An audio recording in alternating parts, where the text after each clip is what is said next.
After millennia of Mars exploration, a colossal asteroid known as Pi is on a collision course with Earth, expected to impact in 8 years and potentially erase humanity.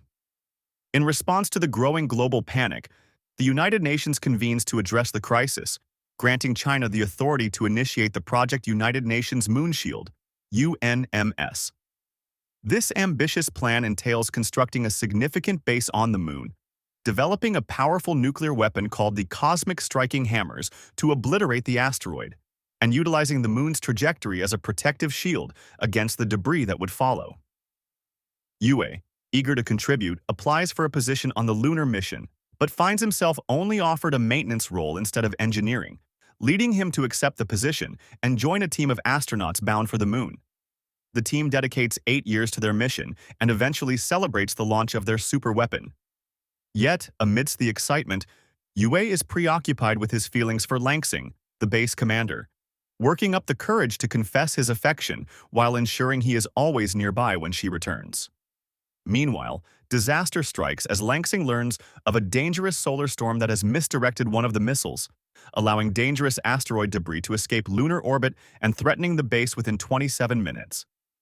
She promptly activates evacuation protocols, but Yue, oblivious due to his headphones, remains isolated in his room. As the astronauts scramble to escape in evacuation rockets, Yue only realizes the impending danger when he looks out his window. He quickly hops into a vehicle, racing against time to reach the remaining rocket, but struggles with communication as the debris interferes with the radio signals. Yue finds himself in a precarious situation as he rushes to reach the base, dodging debris falling from the sky after the asteroid impact on the Moon. In his desperate attempt to escape, he leaps over a crater but falls into it instead.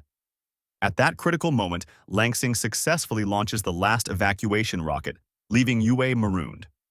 As he scrambles out of the crater, asteroid fragments wreak havoc all around him, causing the base to be destroyed piece by piece. Despite his best efforts to take cover, he is knocked down multiple times before losing consciousness. When he wakes up, he quickly becomes aware of the catastrophic consequences of the asteroid impact. His team's hard work over 8 years has ultimately led to failure, as an asteroid fragment crashes into Earth, resulting in widespread destruction. Returning to the base, Yue desperately attempts to reach out to Earth, only to face silence for days. As the reality sinks in that he may be the last human alive, his mental state deteriorates. In an effort to cope with the despair, he decorates a room for a mock funeral to honor humanity. Despite the abundance of food meant for a crew of 300, Yue decides to pursue activities he always wanted to do, like sliding around on the Moon, and eventually tries to access Langsing's room. After struggling with the password, he resorts to explosives to gain entry, inadvertently destroying his own clothes. Once inside, he creates a figure of Langsing to confess his feelings and unwittingly becomes the focus of unseen observers back on Earth, where survivors in underground bunkers watch his antics through a disconnected camera feed. Meanwhile, the UNMS chairman acknowledges the disaster's impact on Earth, revealing that the asteroid caused devastating environmental changes and resource shortages that would delay any potential rescue attempts for at least 2 years. Among the survivors on Earth, diseases and melancholy are on the rise, compounded by their meager rations. Some individuals are even experiencing hair loss due to the stress and scarcity of resources. The chairman proposes the idea of live streaming Yue's life on the lunar base to instill some hope in the desperate survivors. Since the broadcast cannot include sound, they decide to employ a voice actor to dub Yue's dialogue and portray him as a heroic figure. Langsing informs the survivors about her discovery of a man on the Moon and announces that the live stream will commence in 30 days. However, skepticism arises, leading some to vanish mysteriously. Meanwhile, Yue falls deeper into despair and contemplates ending his life, but his plans take an unexpected turn when he discovers an open food package and inadvertently finds a kangaroo left behind by the research division. As Langsing kicks off the live stream, the first thing the audience sees is the kangaroo, named King Kong Roo. The hired voice actor enthusiastically exclaims, "What a fantastic day," giving the illusion that the kangaroo can speak. To amend the mix-up, the actor attempts to play a flute, but ends up getting injured instead. The audience assumes a delay in audio, allowing Langsing to shift the narration to the voice actor instead. Meanwhile, Yue learns from research that Kong is aggressive and has been raiding the pantry. He heads back to the warehouse for medicine, but when Kong appears, his shovel breaks in a confrontation, leaving him vulnerable. After a humorous series of events, including Yue disguising himself as a female kangaroo and Kong's antics causing chaos, the situation escalates into a comical showdown. As they engage in a playful fight, the UNMS becomes concerned and attempts to contact Yue.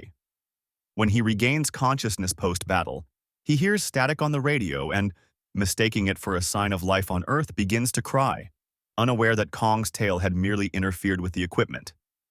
Yue and Kong gaze at Earth, realizing they might finally have a chance to return home. They decide to establish a truce, though Kong can't resist giving Yue a punch.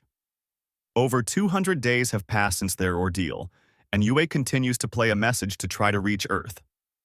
They've settled into a routine, and Yue declares that they've become a family. With no signs of Earth coming for them, Yue resolves to modify the Apollo 18 spacecraft, hoping to repair it and return home on his own. Meanwhile, discussions at the UNMS explore ways to assist him. Kong and Yue locate the Apollo and, after a successful test, bring it back to their base for repairs, which impresses the UNMS once they discover Yue's background as an engineer. As Yue works, he realizes the Apollo has a weight limit of 22 pounds, and Kong alone exceeds that. In a desperate attempt, Yue takes Kong for a ride but ends up abandoning him on the moon. However, Kong quickly catches up, and they continue their journey. Yue starts researching a more powerful propulsion system, discovering a prototype superweapon stored at an old base on the opposite side of the moon. Their journey, hindered by the need for solar power, requires them to travel at night and stretches over several weeks. The UNMS worries about Yue's safety, especially since he's driving toward the sunlight, allowing him to maximize his time. As days pass, the trip takes a toll on their mental state, culminating in a dream where Yue imagines Kong driving. After navigating challenges, they reach the old base, where Yue retrieves the warhead. When Kong accidentally triggers the inspection program, Yue panics, but it's harmless. After locking Kong in the trunk to avoid trouble, Yue drives back, distracted by music. However, he soon realizes the trunk has detached from the car, forcing him to choose between returning for Kong or chasing the sunlight. Ultimately, guilt compels him to go back, leading to a joyful reunion. Meanwhile, the UNMS mobilizes efforts to contact an old lunar dog for assistance, as Yue and Kong continue their relentless drive. After staying awake for over 50 hours, they race against the dwindling sunlight, but as the temperature drops and the car's battery drains, they find themselves just 35 miles from the base when the vehicle finally dies. Yue resigns himself to waiting for the end as the UNMS team finally manages to get the lunar dog moving, though it remains too far away. In an attempt to create a shortcut, they try to make the dog jump over a crater, but it falls and breaks. Back with Yue, he finds himself lost in thought about Langsing while gazing at her picture. Kong, playful as ever, chases the reflected light, sparking an idea in Yue. He removes the car's door and, using his tools, transforms it into a sled attached to Kong. By shining a light ahead, he encourages Kong to chase it, propelling them across the lunar surface. When they encounter a large chasm, Yue instructs Kong to jump, activating gas tanks for extra thrust. This success ignites hope on Earth, where preparations for an award for Yue begin, and efforts to repair structures ramp up. Within 3 months, the UNMS restores communication with the lunar base.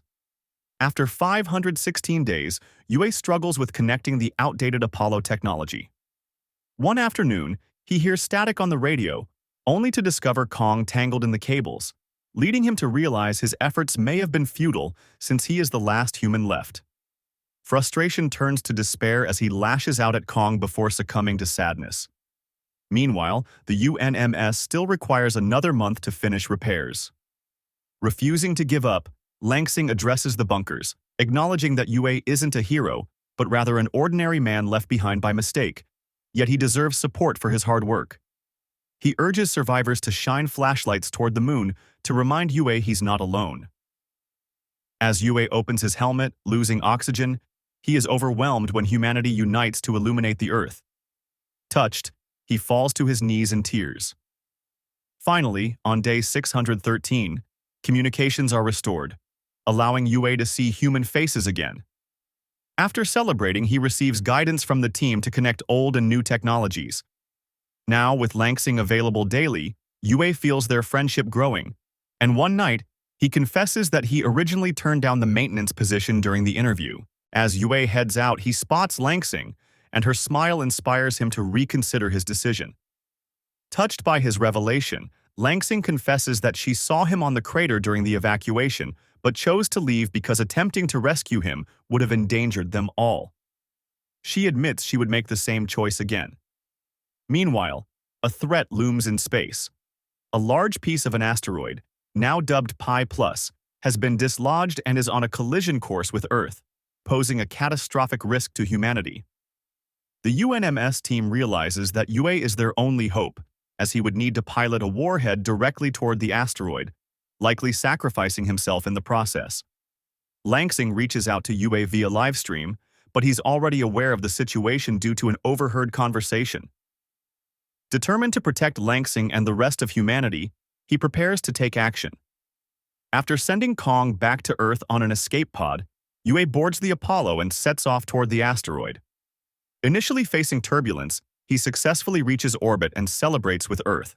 However, the journey takes a perilous turn when the ship encounters a field of meteorites. Despite his efforts to maneuver, the Apollo gets hit and starts spinning out of control due to a damaged thruster. Langsing suggests that he open the door to counteract the rotation, but it's jammed. After some struggle, Yue manages to kick it open, stabilizing the ship momentarily. However, he soon realizes the engine has detached, leaving him with no choice but to manually guide the warhead.